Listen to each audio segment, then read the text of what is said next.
নমস্কাৰ প্ৰিয় বন্ধু বান্ধৱীসকল, আজি আহিলোঁ আমি ওচৰতে চাইনা ধোৱা এটা আছে তালৈকে বুলি ওলাই আহিলোঁ গোটেইকেইজনী নবৌহঁতৰ লগত। তাৰপাছতে আহি তেখেতলোকৰ ঘৰ পালে, যিহেতু ওচৰতে আৰু একেবাৰে জন্মৰ পৰা দেখি থকা ছোৱালীজনী এতিয়া তুলনি হ'ল। কৰণীয় নিয়ম আজি চাইনা ধোৱা, 7 দিনত 7 দিনীয়া। তাৰপাছতে আৰু যেতিয়া চোৱা চিতাৰ পিছত যুগৰ অনুসৰি তাৰপিছত তাৰ তুলনি বিয়াখন পতা হ'ব।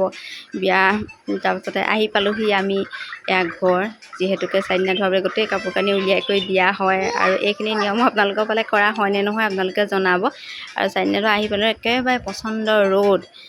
তাৰপিছতে তাত গা ধোৱাৰ পাছত নৰখিলোঁ আৰু আহি এইপিনে বহি আছে মানে সকলো ওচৰ চুবুৰীয়া, তাতে আহি পিনি অকণমান বহিছোঁহি।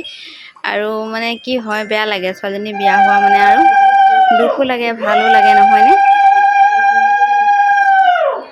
ঠাইভেদে বেলেগ নিয়মখিনি আচলতে বেলেগ বেলেগ হয়। চাইনা ধোৱা দিনাখন আমাৰ ইয়াত মানে সজোৱা নহয়, যিহেতুকে চোৱা থাকে সেইদিনাখন মানে একো সেন্দুৰ দিয়া কৰা সেইখিনি নিয়ম কৰা নহয়।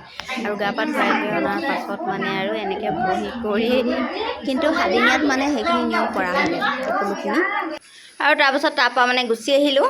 বহুত গৰম পৰিছে আৰু এতিয়া আমি বহি আছোঁ এয়া এই ছোৱালীকেইজনীৰ লগত। এয়া মৌ আহিছে আমাৰ সোণৰ লগত খেলিবলৈ, লগতে আমাৰ এইজনী খুচি বেটি হয়নে, মা গ'ল বজাৰ কৰিবলৈ মমাৰ লগত, আৰু আমি এতিয়া এনেকৈ সিহঁতক ৰক্ষা কৰি আছোঁ আৰু হয়নে খুচি।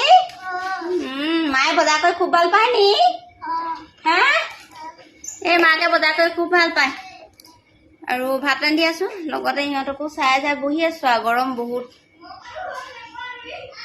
আৰু এই দুজনলৈ চোৱা গোটেই অৱস্থা, বিচনাৰ অৱস্থা কি কৰি থৈছে, এইবোৰ কি কৰি আছে দেখিছে।